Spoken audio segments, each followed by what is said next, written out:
This is Things You Might Not Have Heard. I am Jake Van Payne, and for you today, 8 stories in the queue from yesterday, vetted as conversational by you, covering information, politics, current events, and pop culture news. We have Volodymyr Zelensky and the escalating beef that is going on between him and one President Donald Trump. We have the iPhone 16e, very special iPhone for all you guys, and Kim Kardashian's in the news for something you probably would expect. And we have 5 of the stories that you were selected by you mostly. Now, we'll explain the vetting process, how you got to select the stories got into today's newscast.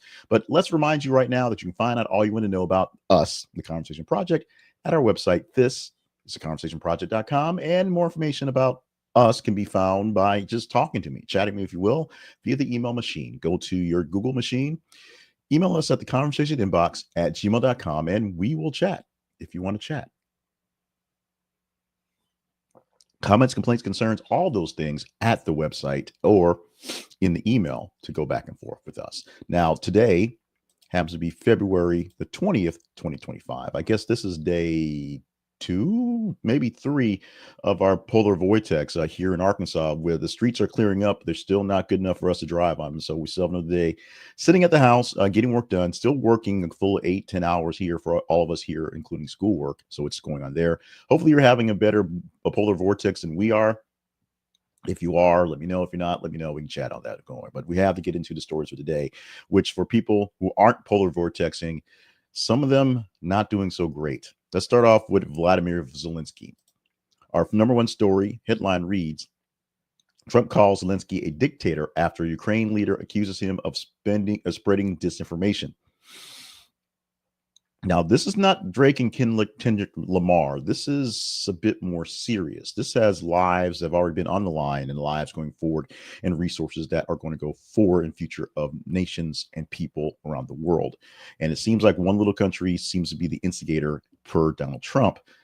Your mileage may vary on those thought processes. Now, from the article, the U.S. President Donald Trump has actually labeled Ukrainian President Volodymyr Zelensky as a dictator without elections, accusing him of prolonging the war with Russia for personal gain.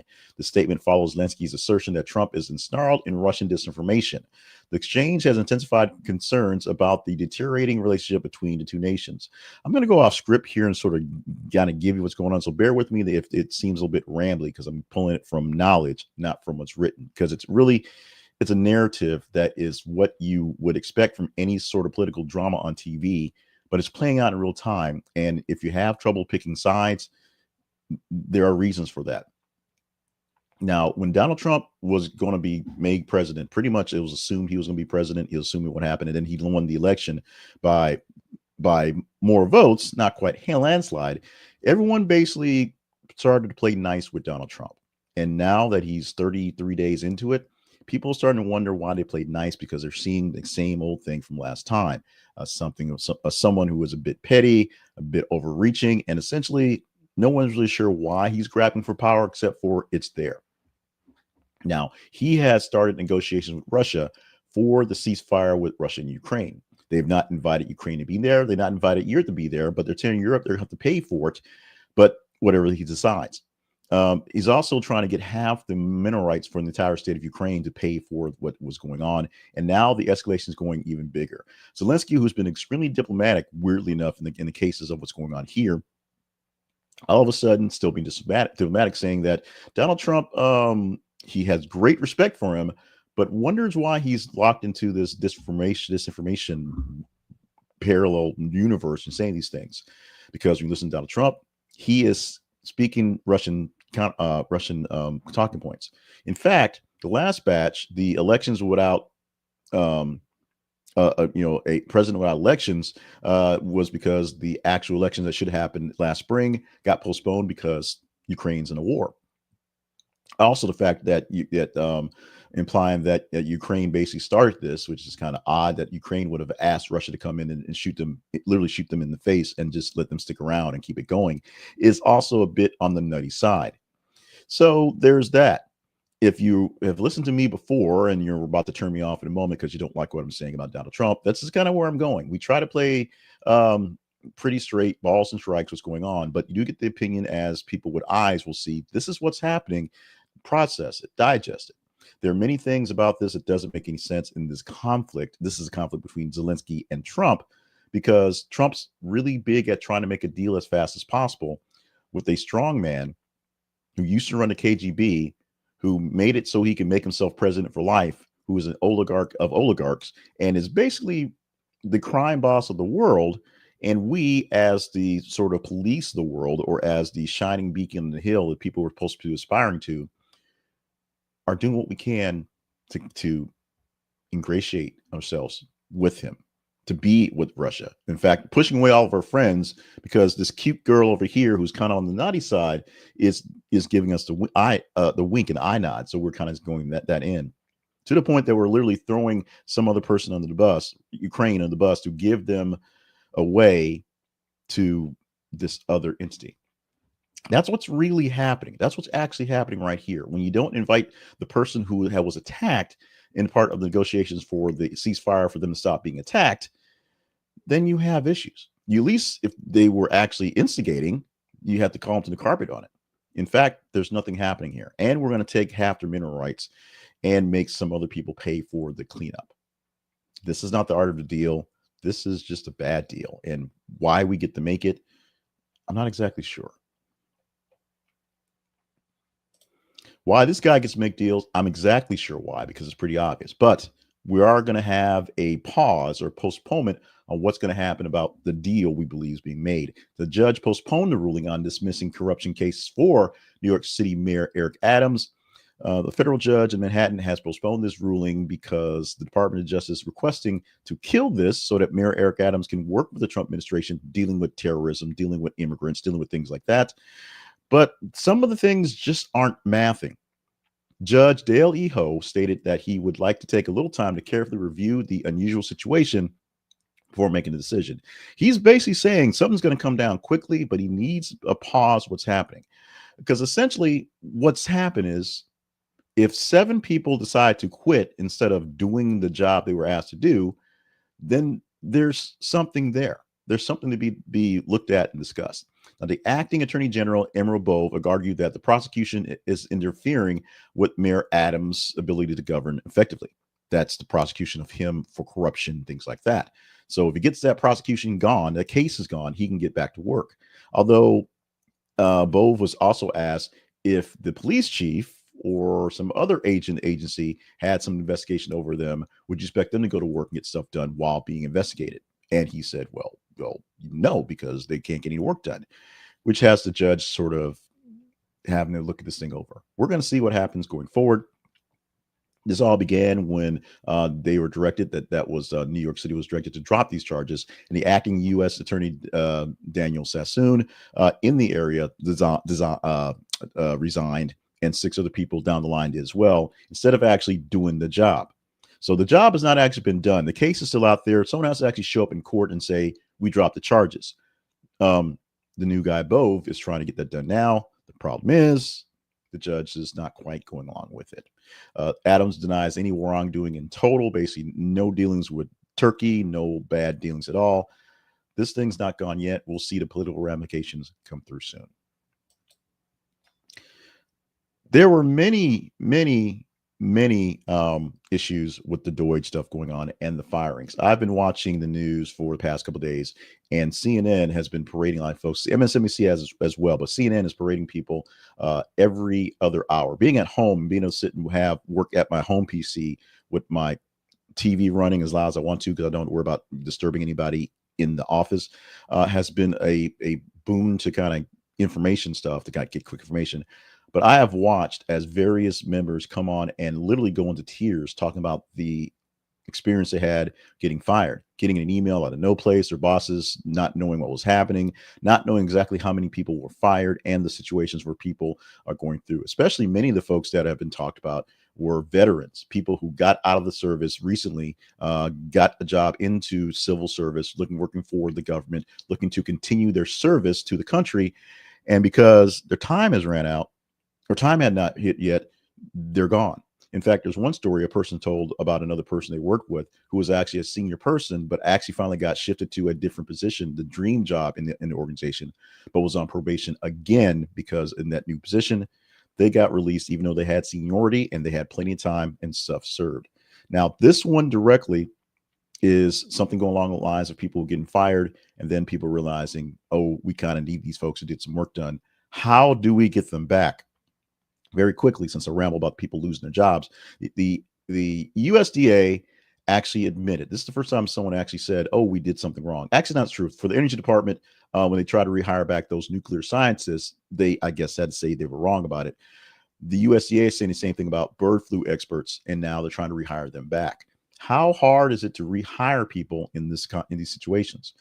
One of the issues about people being fired is because of the way it's being classified. If they want to work for the government again, they may have prejudice because it's seen as not some sort of rift, not some sort of reduction in force or something for just numbers or money. It's seemingly coming in based on cause. They did not reach what they needed to in probationary status, so they're gone. They're not good enough, so why give them probationary status? Same thing applies here, where the USDA acknowledged that many of the people that they've actually fired were actively working on avian influenza outbreak things right now. So we try to rescind their terminations and reinstate them to their fact levels. The raising concerns about USDA's capacity to effectively address avian flu, which is a problem, as the basic part is egg prices are high because the birds can't live to hatch the eggs. The other problem is people are actually catching the avian flu and animals are catching avian flu, which means other prices will go up higher for other commodities and people may die as well. This is a serious situation before the USDA specifically and the government altogether, with people being fired that do many things. I can't get off this track, so it's just what it is. There was a Facebook post by Park Ranger, a guy who I think also was a veteran, also said he had his dream job, and this is the second job in about 3 years he's been bounced from that was dream jobs. But he was a park ranger. I mean, all he did was walk around the park and help people show things and be a customer service folks and give lessons and teach people about our nation. And he was rifted because he was still in his probationary period. And the park services said, hey, when spring comes and summer comes, we're already understaffed. Who's going to run these parks? Who's going to do all these things that are happening? Oh, wait till we get our teaser story today. That's another thing that might be an issue that may happen immediately, may actually be an issue that's going to pop up that's going to hurt you literally in weeks. So we'll get to that in a bit. But these are stories, these are issues that we really have to really be careful about, because you shouldn't tear down a wall until you really understand why that wall is there. And you shouldn't put a wall up in places that you might like to put a wall there till you realize why no one's actually ever put a wall up there before. I'm going to go back to the script here because this is something very serious to get into. And this is the measles outbreak. Right now, as of this article, the number is 58 cases in West Texas. It's probably raised. They're going to update that number in need be. But this one has 58 cases, confirmed cases of outbreak of measles in West Texas, making the state's most significant surge in 3 decades. The majority of the infections are concentrated in Gaines County, which is about 45 cases total. Additional cases include Terry, Yukon, Lubbock, and Lynn counties, with health officials particularly concerned as 4 of the infected individuals reportedly being vaccinated against measles. 13 patients have required hospitalizations due to severe symptoms. And this outbreak predominantly affects children and teenagers, with most cases involving unvaccinated individuals. 4 patients are notably known to have been vaccinated, of course. So health authorities are a bit concerned that they've got the vaccination and they're getting serious signs of the measles, not something that's just, oh, they have it, they're infected, but they're burning through it quickly. They're actually getting significant illnesses from this one.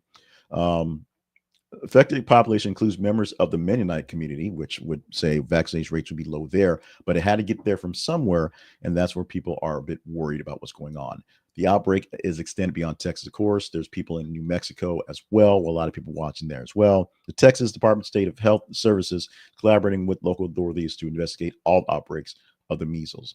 We are doing what we can to keep an eye on this one. As you keep engaging in it, we'll keep letting you know the updates on this one. Measles, not a full outbreak for our nation or our world, but we do have more people who are choosing not to be getting vaccinated. Simple vaccinations, I call them simple, the basic vaccinations that children are usually have been getting for years. And now things that have been essentially eliminated, at least here, are coming back. This is a part where we take a pause. We'll get back to the more news stories. 4 more stories on the way after this part where we ask you a favor. 3 favors specifically. If you're watching the video, you see what they are, so you know where we're going. If you've watched us before or listened to before, you know where we're going. If you haven't participated, we would like you to. And you can be a very simple arbiter of news and information and sometimes commentary that you may or may not agree with, but hopefully you respect and will listen to. Like, share, and subscribe to the products we produce. This video here, which we do live every weekday morning, the clips we have on TikTok and YouTube Shorts, the newsletter that we have, that's just the words of things that go through, and of course, audio podcasts wherever your pods are caught. We do the replays of this and other things in the podcast form. Like, share, and subscribe. If you like it, I know I'm picking the right stories, and the algorithms believes I'm picking good stories for other people to watch. It'll share it with more people. We get those numbers. It's vanity, but it also is because we are slaves to the algorithm. We need them to see what's happening, like it, and more things like this will be shown to other people. Share it with people who are like-minded, who like this type of news, like this type of commentary, or don't like this type of news, don't like this type of commentary. We have a lot of people who hate watch and hate listen to us, and that's fine. Back in the day, back when I worked in talk radio, I was extremely proud to be the station that hosted Rush Limbaugh, despite disagreeing with about 80% of what he said, because people listened. He brought up conversations, and so many people hate listen to Rush every single day. That meant numbers, and my paycheck was fine. So if you don't like me so much, want to keep listening, I'm good with that as well. The biggest thing I need you to do is to subscribe so you don't miss out on the numbers that are coming in. Subscribe via whatever platform you're working. If you're on YouTube, you can actually join as a member. We'll talk extra about that one, and you get extra benefits from that one. But subscribe via YouTube, Facebook, X, Threads, also TikTok, all the things, so that you get us directly into your inbox as we produce. We want to do that. Let's go to another story, and it may seem like all of a sudden planes are just falling out of the sky. This is another incident, another crash. This one, a mid-air collision between 2 small planes in Arizona. This happening yesterday, a mid-air collision occurring between 2 small aircraft near Marana Regional Airport in Arizona. 2 fatalities. The incident involved a Cessna 720 172S and a Lancair 360 MK2, each carrying 2 individuals. So Cessna managed to have safety, and the Lancair crashed and caught fire upon impact. The deceased were in the Lancair. The occupants of Cessna were unharmed. The Cessna was piloted by student pilots, and they were fine. The Lancair was a private plane, and those individuals perished in the incident. The regional airport there operates without air traffic control tower, classifying as an uncontrolled field. Pilots basically rely on common traffic advisory frequencies and coordinate takeoffs and landings. They talk amongst themselves about who's coming in, who's coming out. It's a small airport. There's not, passengers of main sort there. It's Cessnas and small private aircraft.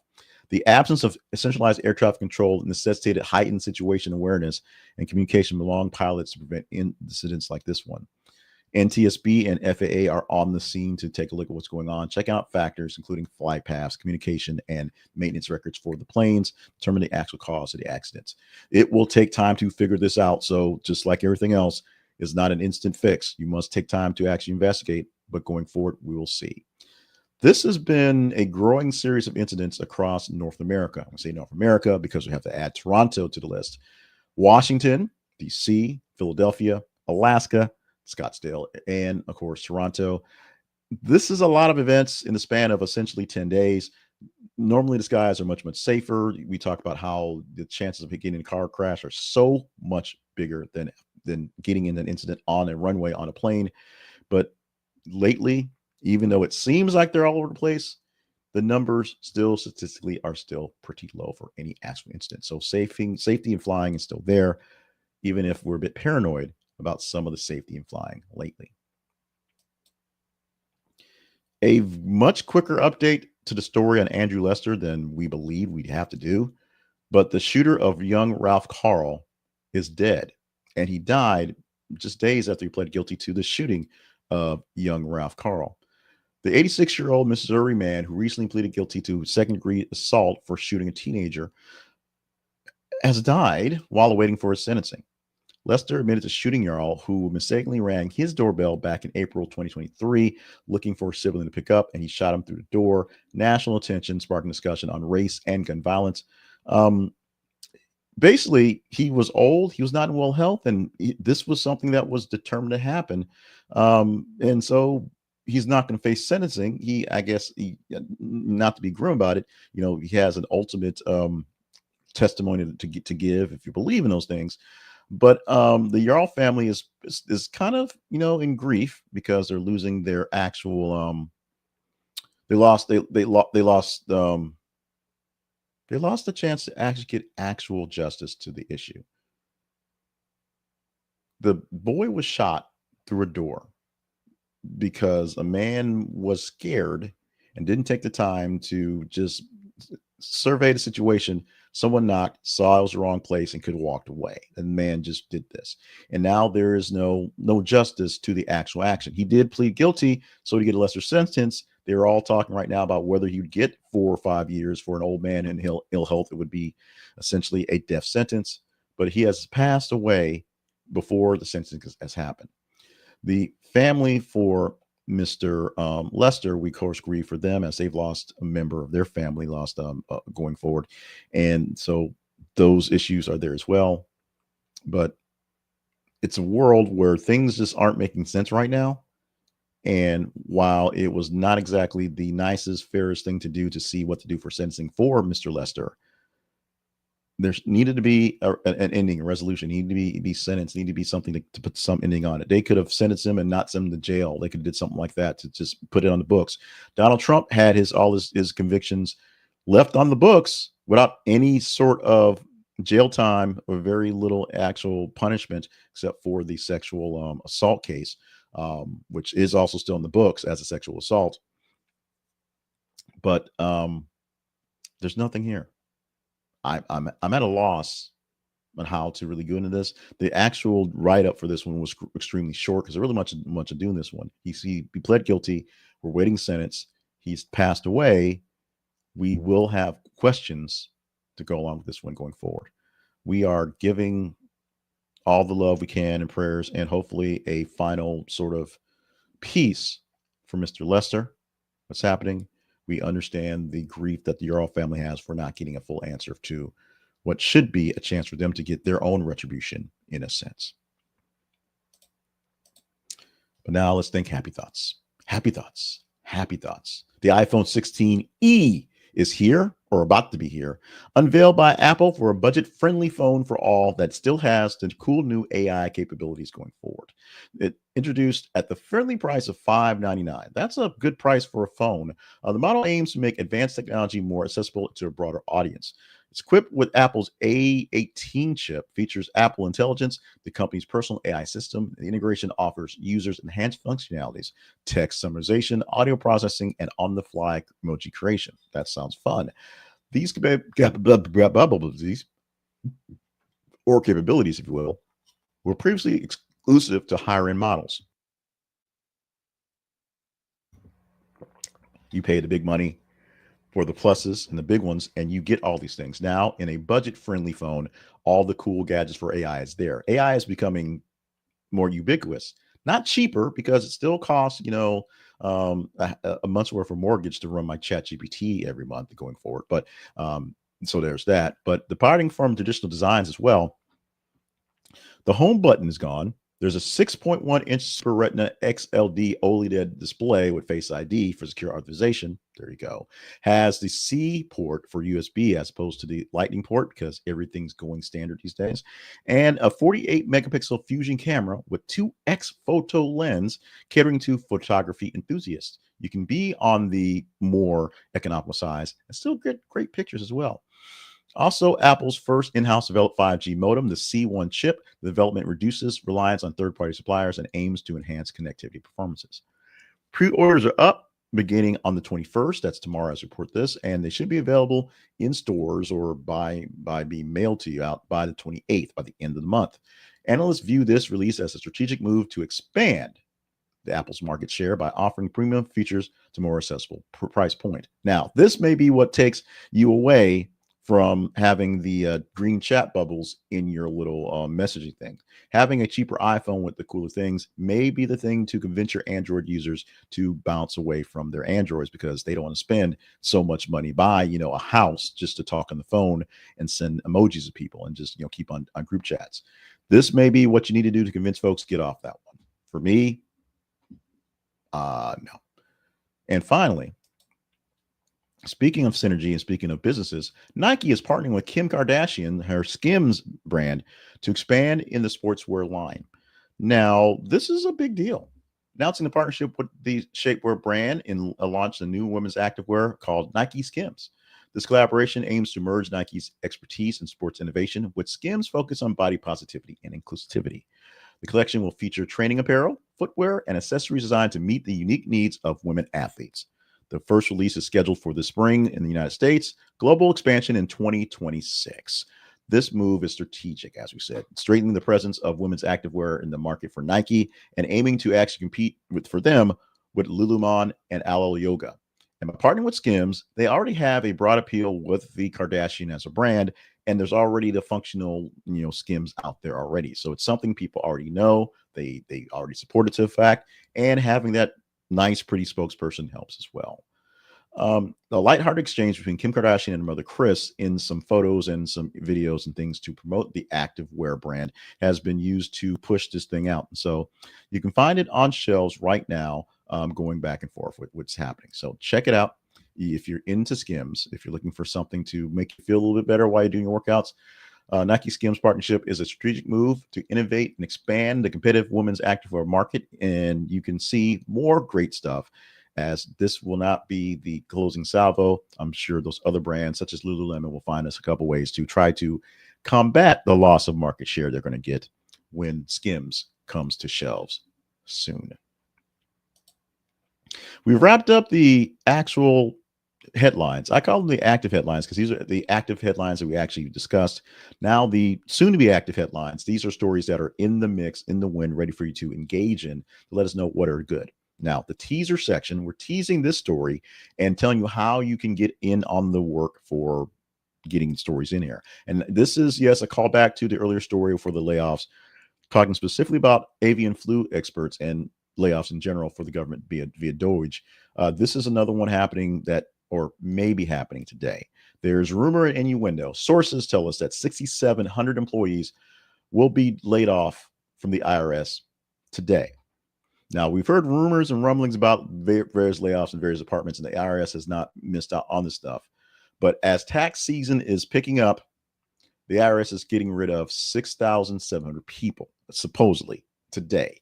We shall see if this happens, and if it doesn't happen, it's a non-story. If it happens, or some level of it happens, we'll update it if you deem this story is worthy of chatting up.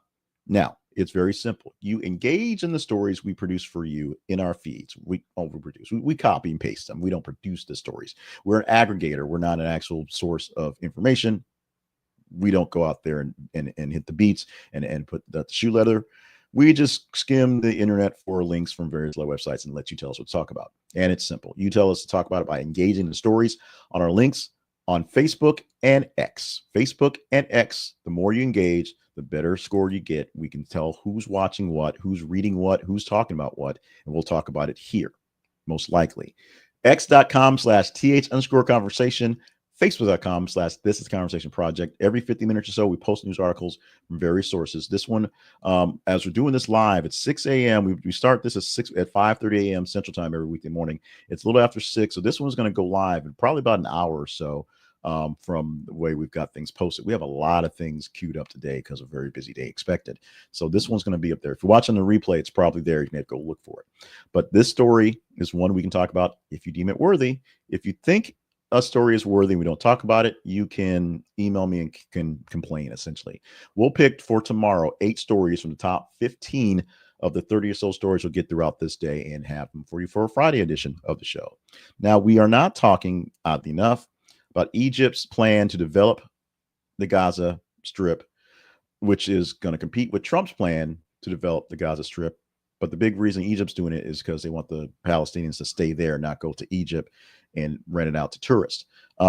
Essentially, the Zelensky Trump beef essentially kicked that one out of order. This one did get some numbers, did get some love, but we wanted to talk Trump a bit. We thought the real beef he had with the president of Ukraine is not up to par with the pseudo beef he's having with the president of Egypt.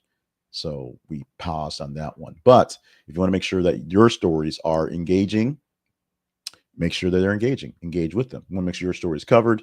Make sure you get enough engagement to cover the stories.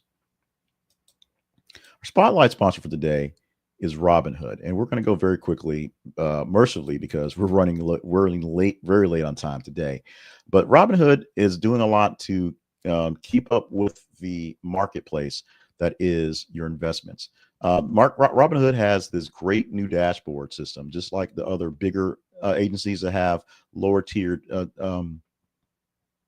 accounts for people who want to do regular trading. So they're stepping up their game with their technology. They're allowing more things going forward. All the fancy sort of trade things you can do, you can mostly do with Robinhood. They have a great intro to crypto.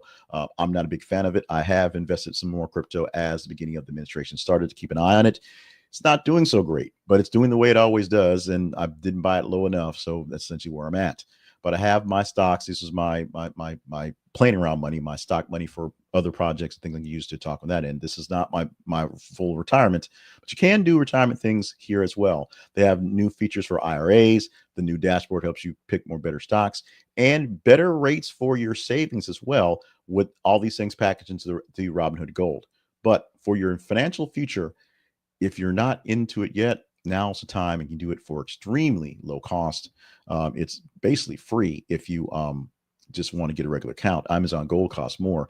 It's buy and sell stocks, ETFs, and options, and even cryptocurrencies, all commission free for your own, with no account minimums, no hidden fees going forward. You do pay for other things like Amazon Gold, Robinhood Gold. Like I said, those things with premium features, but you can get into the world of trading going forward. You can also follow us at Very Basic Investment Advice, our other website where we're teaching people very basic investing advice, and Robinhood is one of the sponsors there as well.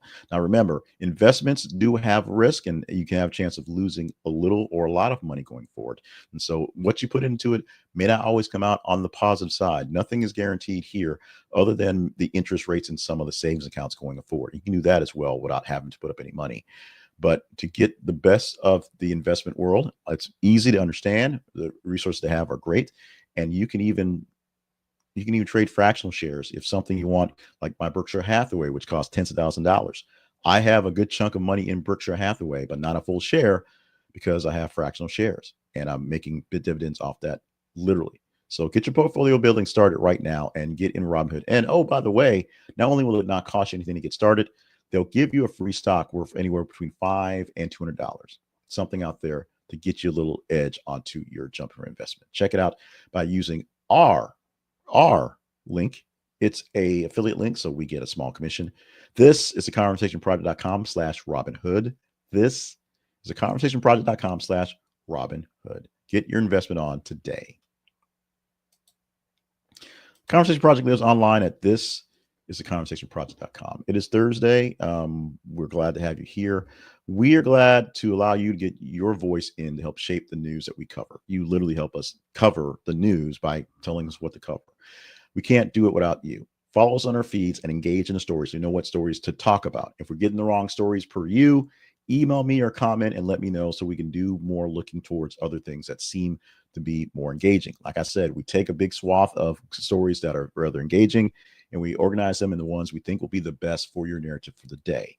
Follow us at our website. This is a conversationproject.com, where you can see past episodes. You can also see our origin story, find more sponsors, and consider being a partner, and just hang out with us as well. And all the places that we ask you to like, share, and subscribe. If you're looking for a better place to subscribe than how you're seeing us or hearing us now, go to our website. All the places are there. Find the one that works for you and keep up with us there. With that, we're going to wrap it up because we're running extremely long on this Thursday, the 20th of February.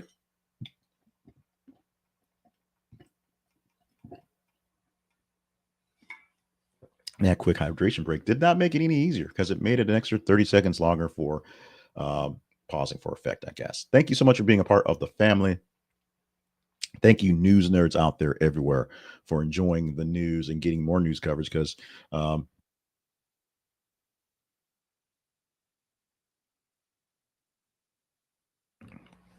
things get missed. With all the actual big news and some of it bad news out there, things get missed that are interesting. Things are like, hey, didn't that thing happen? They're just trying to update that thing. The story on the man who shot the young teen passing away, very little coverage whatsoever. It basically just popped up in one aggregator someplace, and so I pulled it in there. You guys apparently wanted to know more about it because you engaged in it. That's what we talked about it. Engage in the stories to know what stories to talk about. Comment with me so we can chat up things as well. We can chat up pretty much anything you want to. And have a great Thursday. This is the final day of our polar vortex issue. We hope we should be back on the roads and back to normalcy again. Although we're getting a threat of snow for Saturday, so we'll see what happens there. Hopefully, your polar vortex has been much nicer to you.